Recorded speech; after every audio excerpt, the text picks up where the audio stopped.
ప్రజలను మోసం చేసిన ప్రభుత్వంపై పోరాటం చేస్తూనే ఉంటామని వైఎస్ఆర్ జిల్లా ప్రొద్దుటూరు మాజీ ఎమ్మెల్యే రాచమల్లు శివప్రసాద్ రెడ్డి అన్నారు. రేపు వృద్ధులు, దివ్యాంగులకు పంపిణీ చేసే పెన్షన్లలో చంద్రబాబు కోతలు పెట్టి ఇస్తున్నారని ఆరోపించారు. ఎన్నికలకు ముందు ఇచ్చిన హామీ మేరకు పెన్షన్లు ఇవ్వాలని డిమాండ్ చేశారు. మేము ఎన్నికల్లో ఓడిపోయాం, ప్రజలు మోసపోయారని, ఓడినా ప్రజల కోసం పోరాటం చేస్తామని అన్నారు.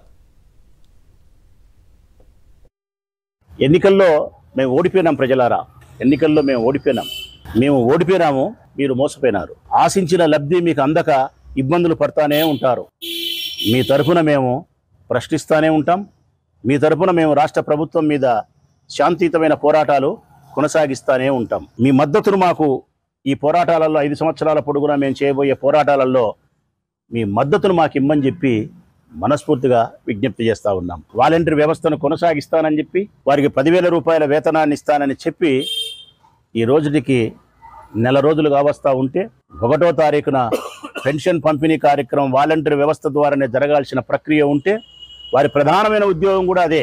వాలంటీర్ల యొక్క ప్రధానమైనటువంటి విధి కూడా పెన్షన్ల పంపిణీ కార్యక్రమం.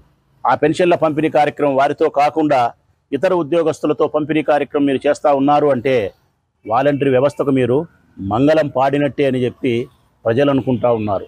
అత్యంత ఇబ్బందికరమైన పరిస్థితులు ఉండే దివ్యాంగులకు ఇచ్చిన మాటకు నిలబడకుండా 9,000 రూపాయలు ఎగరగొట్టి మోసం చేస్తున్నారంటే ఇది చాలా తీవ్రమైనటువంటి అన్యాయం.